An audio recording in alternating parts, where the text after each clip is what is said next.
Pai do Senhor, meus irmãos, iniciando mais uma aula prévia da Escola Bíblica Dominical, dando continuidade aos nossos blocos, falando sobre o profeta Elias. Já estudamos sobre a lição de número 3, estudamos sobre a lição de número 4 e agora, finalizando este bloco, a lição de número 5. Participe do nosso estudo. Esta é a nossa leitura bíblica em classe. 2 Reis, capítulo 1, versículo de 1 a 8, e depois versículo 13 até o versículo 17. Nos acompanhe nesse estudo.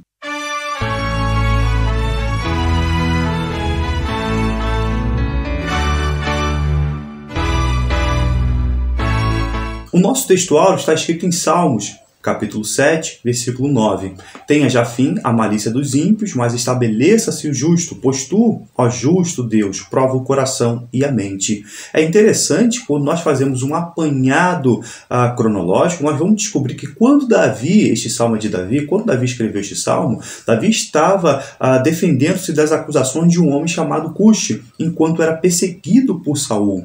Tenha já fim, ou seja, uma conclusão, um colapso, cessar, chegar ao fim.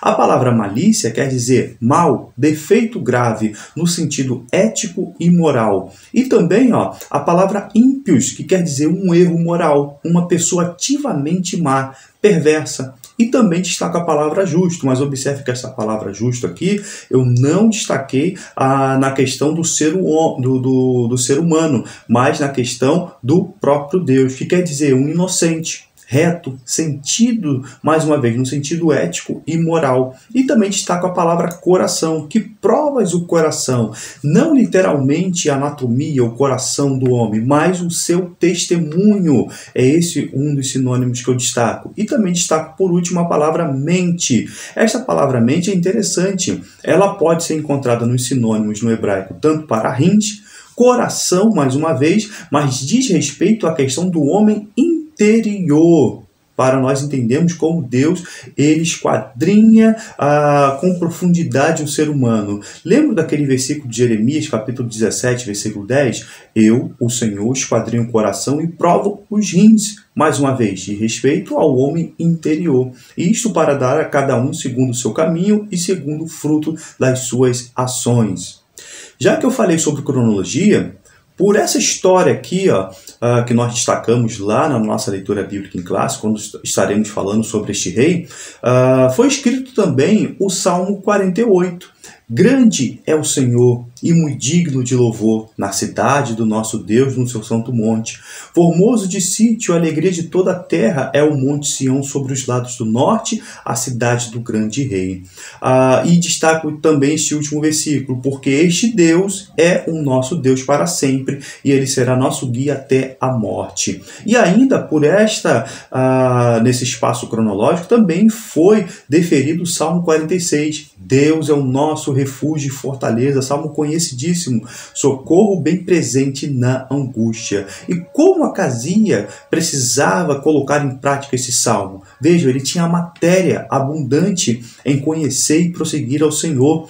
Então, se nós apresentarmos o contexto fazendo referência ao nosso texto áureo, nós temos bastante matéria para refutar as atitudes deste rei Acazia, um rei idólatra.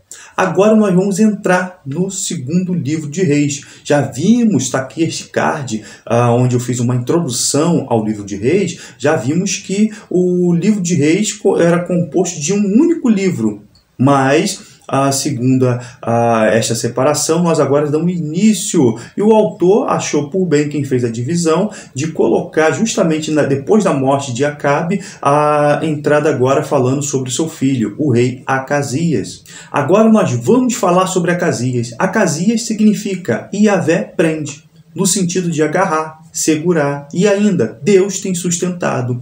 Interessante que depois da nossa primeira aula, quando nós falamos sobre Salomão, mais uma vez a cronologia, mais ou menos 115 anos se passaram desde a primeira aula até agora a aula de número 5. E depois também da divisão das tribos, nós temos aí mais ou menos 75 anos depois daquela divisão ali no caso de Roboão.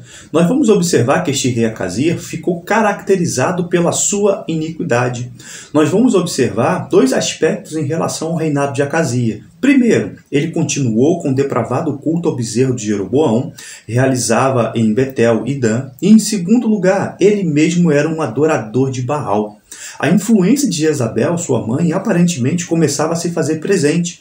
As forças do mal não desistem facilmente. Mesmo depois de exterminadas, elas muitas vezes se reagrupam e tentam voltar rapidamente.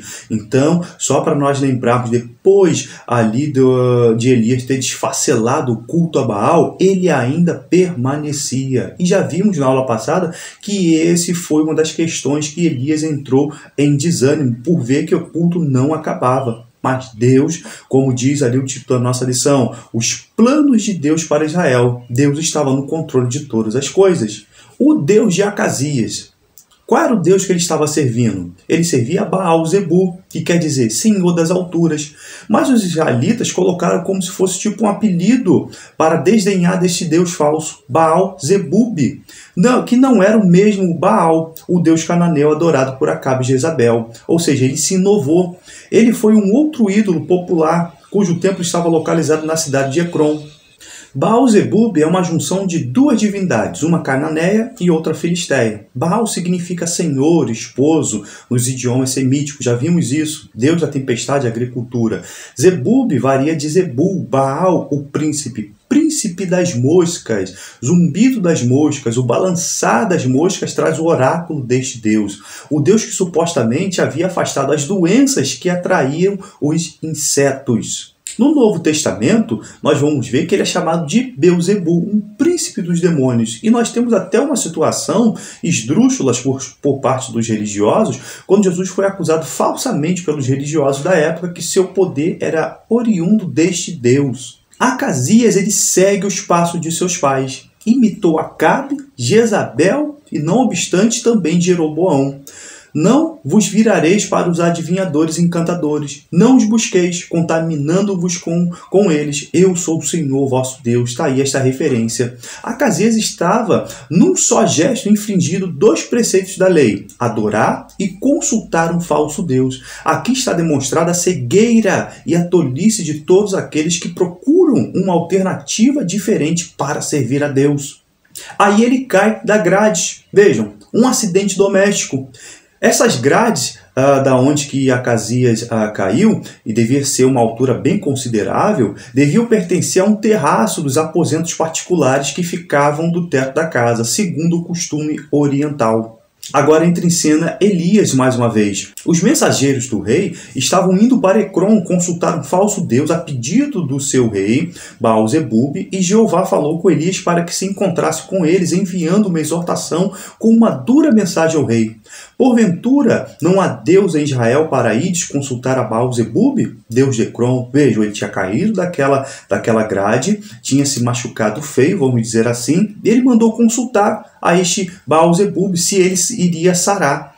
Então, Elias lança-lhe essa palavra para aqueles mensageiros. Trata de uma pergunta retórica quando Elias faz, que eles sabem a resposta. Havia Deus, sim, em Israel, para que este rei pudesse procurar, honrando a Deus. Elias precisou lembrar mais uma vez o que já tinha dito antes, de que somente Jeová é Deus. Agora, interessante é como aqueles mensageiros desobedecem a ordem do rei, voltando. É interessante, é impossível desobedecer a ordem do rei, mas Elias, aqueles mensageiros perceberam que Elias tinha uma autoridade diferente, tinha uma autoridade toda especial, e eles voltam com esta resposta, não cumprindo a ordenança do rei. Os súditos desobedeceram a ordem do rei, mas porque o rei dos reis estava atuando. Aí os homens voltam para Acasias e dão uma descrição de Elias, vestido de pelos e com os lombos cingidos de um cinto de couro. Está aí esta figura de Elias. A aspareza e a rusticidade dessa veste talvez fosse intencional. Por que Elias se vestia assim? A fim de sugerir a severidade do juízo divino contra a nação indisciplinada e afeminada. Agora, vejam, a veste do cristão, se nós fôssemos contextualizar com os nossos dias, a nossa veste precisa estar num guarda-roupa de uma modéstia, de um pudor. que não provoca a sensualidade. Então quem diz aí que a roupa não conta, não pode ser levado em conta numa vida cristã, está equivocado. Então vejam mais uma vez, modéstia, pudor, que não provoca a sensualidade, o jogo da sedução, nós somos servos do Deus Altíssimo. A resposta de Elias aos soldados do rei. Aí o rei ficou furioso, ficou chateado, ficou igual o seu pai fazendo birra, e o rei mandou uma comitiva de um capitão e 50 soldados. E Elias sentado no monte, o capitão, com toda a arrogância ainda do mandato do rei, disse: Elias, desce! Aí Elias dá aquela sentença: se eu sou o homem de Deus, desça fogo do céu, e consumiu aqueles soldados. E vejam que o rei, ainda mais enfurecido, observe que ele primeiro disse desce, agora na segunda vez ele diz desce depressa. Vem mais uma comitiva com a mesma quantidade de soldados. Mostra uma cegueira espiritual deste rei. Ele estava obstinado. Agora desce mais uma vez fogo do céu, está aí esta figura. E na terceira comitiva, o terceiro capitão vem com toda humildade, se mostra ali servo de Elias, e somente quando Deus, através do anjo, diz a ele. Então vejam, o anjo do Senhor, aqui nós entendemos que é uma forma teofônica de Deus se apresentar. Desce com este, não temas, é que ele segue o terceiro capitão. Pelo termo não temas, usado pelo anjo, a vida de Elias, nós entendemos que ela estava em perigo. O rei queria prender Elias, assim como o seu pai tinha feito com Micaías, assim como muitos profetas tinham sido mortos. Agora é interessante que Sinais não traz conversão a ninguém. Veja este título. Vejam, o Acasias presenciou, alguém foi narrar o que tinha acontecido ali com aquela comitiva de soldados. A pessoa tem que crer em Deus. Se nós ficarmos esperando a conversão através dos sinais e milagres, isso não é evidência de conversão. A geração do Êxodo viu tantos milagres, mas não cria em Deus. Vejam, Hebreus 13:19, não entraram por causa da sua incredulidade. Então Acasias era um incrédulo. Deus podia operar maravilhas, como no Êxodo, mas ele estava com seu coração obstinado. A doença de Acasias e sua morte tinha uma sentença, por ele ter consultado Baal-zebub. E disse-lhe: assim diz o Senhor, por que enviaste mensageiros a consultar Baal-zebub, Deus de Ecrom?